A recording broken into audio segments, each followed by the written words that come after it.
Meus amigos, foi jogo decisivo? Foi final? Provavelmente o Gabriel vai aparecer. E a pergunta é, qual é o valor disso? Como medir tantos e tantos e tantos gols em finais?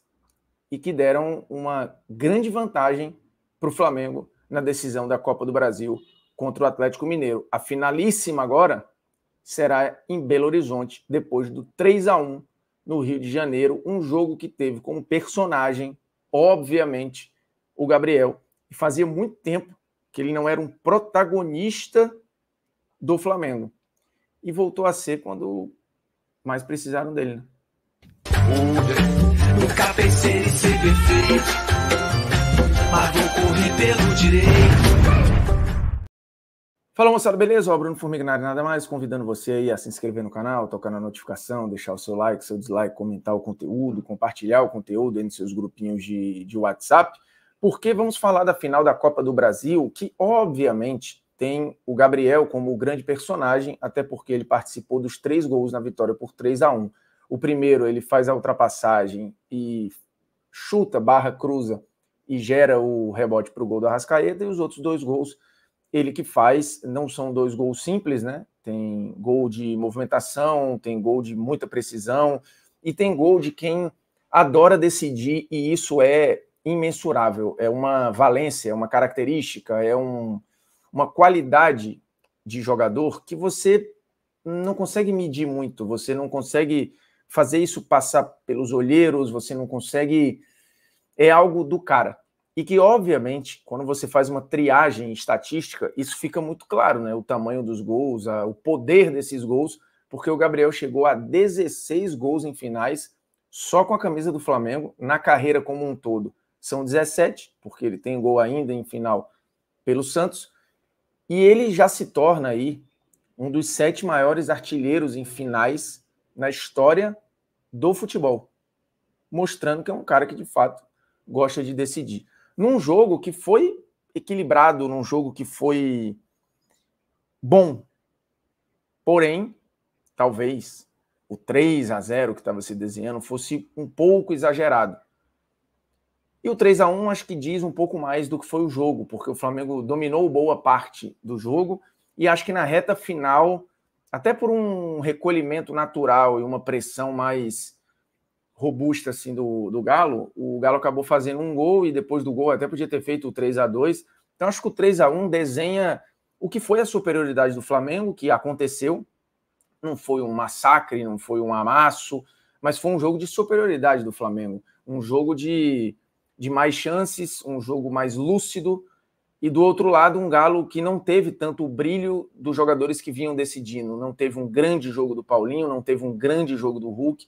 Acho que, de novo, o cara que mais tentou, que mais teve volume ofensivo foi o Scarpa. O Arana, aqui na Copa do Brasil, tem jogado numa faixa central, fez um jogo sumido, né?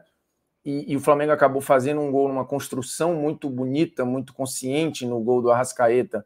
Apesar de ser de rebote, ela nasce de uma construção que vai desde o Léo Ortiz, passando pelo Gerson, achando um passe fantástico para o Wesley, que conduz o campo inteiro, e aí você tem um efeito dominó todo criado, né, pela subida de marcação do Galo mal feito, um desencaixe, e o Galo gosta de encaixes individuais. Quando isso dá errado, o efeito dominó ele é muito nítido, né, porque os buracos vão aparecendo no campo, e o primeiro gol do Flamengo acho que deixa isso muito claro. O Wesley conduz a bola, acha o Michael acha o Gabriel, vem o chute, né, ele tenta dar uma virada de pé ali, mas parece um cruzamento, e a bola sobra para o Arrascaeta. O Flamengo fez um primeiro tempo, né, muito consciente, muito bom. O Galo ali tendo alguns lampejos de oportunidade, mas nada muito assustador. E o Flamengo ainda conseguiu, ainda no primeiro tempo, fazer o 2-0 com o Gabriel. No segundo veio o 3-0, que, assim, de novo, parecia um exagero, talvez, para o que era o jogo, mas era um placar muito preciso de uma equipe que estava cheia de desfalques, mas que conseguiu ter muita lucidez da forma de jogar, né? E depois veio o 3-1 com o Kardec, que teve uma temporada toda cheia de sobressaltos. É o primeiro gol dele na temporada inteira, mas um gol muito importante, que acho que mantém o duelo vivo. Mas focando no Gabriel, que acho que é o grande nome da decisão aí, passando por outros, né? Eu acho que assim, o Gerson, de novo, fez um jogaço muito consciente e jogando de segundo, né? Menos ofensivo do que ele estava habituado a jogar, até por uma questão de desfalques, como o Pulgar estava fora e tal. O Wesley fez um grande jogo também, né? Talvez tenha sido, depois do Gabriel, o grande destaque do Flamengo. O Léo Ortiz, apesar do erro que gerou o gol do Kardec, também fazendo outro grande jogo. Então, assim, o Felipe Luiz dando muitas respostas com o jogo rolando, e eu acho que isso fala muito do Felipe Luiz, da leitura do Felipe Luiz. O treinador montar um time é um desafio, ele fazer o estudo para o jogo é um desafio, mas ele dar respostas durante o jogo também é um desafio. O Felipe já tinha feito isso contra o Corinthians, por exemplo, né, quando perde o Bruno Henrique e tal, e acho que de novo contra o Galo ele vai dando respostas no desenrolar do jogo e vai encontrando soluções e tudo. E claro que teve a discussão dele com o Gabriel, que acabou sendo acalorada e tal, e 20 segundos depois saindo o gol. É um momento da decisão, não tem como fugir desse momento. Mas o grande personagem é, sem dúvida nenhuma, o Gabriel Barbosa, assim, com 2 gols muito importantes, com uma atuação que, para além dos gols, foi boa, porque ele deu opção, ele deu continuidade às jogadas, a quase todas as jogadas, né? Ele funcionou. E talvez até por esse funcionamento e tentando sair da área e participar do jogo, que é o que ele habitualmente faz, tenha gerado essa treta com o Felipe Luiz em algum momento, porque deu a impressão de que o Felipe Luiz estava pedindo para ele segurar um pouco mais numa faixa central e dar uma profundidade ali. E eu não sei se ele estava não desobedecendo, mas talvez questionando esse posicionamento. O fato é que o gol sai com ele na profundidade, pelo lado, mas dando profundidade ao ataque do Flamengo. O primeiro gol sai dessa forma. E aí eu pergunto, até coloquei nas redes sociais lá, quanto vale um ídolo? Qual é o valor? Como se mensura um ídolo? Está nessa discussão aí do Gabriel renovar ou não. Existiu uma proposta na mesa de renovação de 1 ano de contrato e com um aumento até considerável, mas o Gabriel não topou, queria um pouco mais de tempo e tal. O Flamengo não queria dar esse tempo a mais, queria que só se fosse 1 ano. Até este momento da gravação do vídeo, a situação não parece ter mudado, mas a pergunta que fica é: vale renovar? Vale ceder um pouco mais para o Gabriel, tentar esticar um pouco mais, de repente 2 anos, enfim? Ou vai manter-se 1 ano e do jeito que está e os gols não interferiram em nada?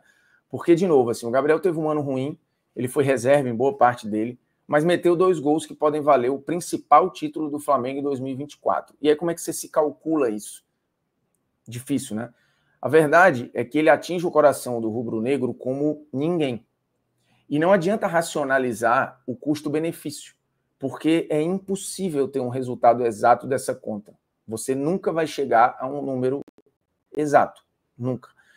Por quê? Porque o Gabriel já marcou em finais 16 vezes. É mais que o dobro, por exemplo, do que o Zico fez pelo Flamengo em finais. E isso é muito insano. O Nunes era chamado de o artilheiro das decisões, mas o verdadeiro artilheiro das decisões da história do Flamengo é o Gabriel. E isso precisa ser levado em consideração. Porque esses gols em finais são gols que ficam na memória. Eles ficam no abraço mais apertado e no grito mais alto. São gols diferentes, não tem para onde correr. E eles pesam mais. São gols que dão sentido ao que é o jogo, né? E ao que é torcer, o que é ir para um estádio. E sim, o Gabriel é um predestinado. Predestinado. E parece que o destino dele é o Flamengo. Eu li um pouco do que eu escrevi lá, porque o ponto é: qual dirigente vai querer ser responsável pela saída de um cara desse tamanho do clube? Qual é o dirigente que vai se expor a isso? O futebol também é um ambiente político. E é preciso entender, assim, quem vai dar a cara a tapa? É essa diretoria? Ela quer esse arranhão? Porque, beleza, o Gabriel de fato não vinha jogando bem já há um tempo, mais de 1 ano até. E esse ano foi um ano muito atabalhoado, né? Com questões até fora do campo, muitos desgastes. Teve a questão do Corinthians também. Depois teve questão do Palmeiras. Então, de fato, a relação ela ficou estremecida. Mas o Gabriel é esta figura intensa. Na boa e na ruim. Agora, não dá para esquecer os 16 gols em finais. Os títulos que ele ajudou a dar, essa era vitoriosa ou de protagonista do Flamengo, passa muito por ele. Porque vários caras já saíram. E ele continua lá. Ele, o Arrascaeta, o Gerson, o Bruno Henrique, enfim, tem alguns personagens dessa era vitoriosa, mas sem dúvida nenhuma o símbolo, o cara que está tatuado nas pessoas, que simboliza, que tem o gesto característico da comemoração, é o Gabriel. E, de novo, isso não tem como calcular. E aí, indo para o racional, que, de novo, não vai nos dar um cálculo exato, mas talvez nos aproxime de algo que seja uma resposta, quando a pergunta é, vale renovar ou não vale? Há um tempo atrás, poderia parecer que não valeria. Mas eu acho que os gols mudam um pouco o olhar e acho que a arquibancada hoje olha para isso e fala, cara, será que não vale a pena? Porque, de novo, você vai hoje contratar qualquer atacante de bom nível para o Flamengo, qualquer atacante que valha o investimento, que seja de primeira prateleira e para hoje substituir o Gabriel, vai ter que ser alguém muito bom. E talvez nem para ser titular, né? Porque o lugar é do Pedro. Então você está pensando num reserva. Não vai ser um reserva barato. Ele vai ser um reserva caro, um jogador caro, de investimento caro, que está por aí no mercado. Que no melhor dos mundos, você vai ter que pagar uma luva para ele vir e diluir no salário, que também não vai ser baixo. Num mundo mais complicado, ele vai estar empregado em algum lugar e você vai ter que comprar este jogador, o que vai gerar custo muito alto. E aí você pega a questão salarial, ele vai ser mais barato que o Gabriel, talvez seja, mas ele continuará sendo caro. E aí entra o cálculo, de novo, que talvez seja incalculável. A diferença de salário de um para o outro, não sei quanto vai ser, vale o risco, porque esse cara não é garantia. De novo, ele chega inicialmente para o ano que vem para ser um reserva, sem nenhuma garantia, sem nenhuma idolatria, sem nenhum saldo com o torcedor. Aí você bota na conta e fala, vale, eu vou economizar aqui com o Gabriel, que me deu tanto já e tem toda essa relação, não é uma bola de segurança, mas ele recupera rápido o saldo devedor, que é o que aconteceu nos 2 gols na final. Numa atuação boa, numa atuação ok em um outro jogo, você já rememora esperança, você já dá ao torcedor, você já reconecta o torcedor com um lugar que só o Gabriel atinge. Que o cara que chegar mais caro, que custa mais ou um pouco menos, enfim, mas que é caro, não atinge. E aí como é que você faz a conta? Porque alguém vai ter que jogar, alguém vai ter que ser contratado no lugar do Gabriel. Aí a pergunta é, quem é esse cara, quanto ele custa e qual é o valor afetivo dele com o torcedor? Num primeiro momento é nenhum, ele vai ter que conquistar e construir isso. Só que, de novo, inicialmente ele chega para ser um reserva. Aí você bota na conta, vale? Talvez seja melhor manter o Gabriel. Talvez nessa equação, o resultado final, manter o Gabriel seja menos custoso do ponto de vista financeiro, emocional, afetivo, sei lá o nome que você queira dar. Mas eu acho que os 2 gols na final, e principalmente se o Flamengo se sagrar campeão, eles pesam muita coisa em uma discussão de renovação. Porque, de novo, assim, esse título, a Copa do Brasil, ela não era a prioridade do torcedor do Flamengo. O torcedor do Flamengo, não sei se é a diretoria, preferia a Libertadores, o Brasileiro e tal. Mas a diretoria, não sei. O fato é que, neste momento, virou o principal título, virou a Copa do Brasil, que será comemorado de uma outra forma se o roteiro for esse de um título do Gabriel. Talvez com um gol de um jogador qualquer aí, fosse comemorado o X. Do jeito que foi o primeiro jogo no Maracanã, a comemoração é 2x, 3x, 4x. Porque, de novo, o Gabriel rememora coisas no torcedor que só ele é capaz. Então, é mais do que um título de Copa do Brasil. É como se você tivesse rapidamente, durante 90 minutos, um jogo ou um título, pisando ali num terreno onde você foi muito feliz um tempo atrás, e muito por causa desse cara. E, de novo, isso não tem preço. Eu acho que é incalculável. Portanto, acho que, olhando de fora, está bem de fora, com todas essas variáveis colocadas aqui, eu acho que talvez valha renovar com o Gabriel. Não pelos 3 anos, um também não. Fecha em 2 e tá tudo certo. Sai todo mundo feliz.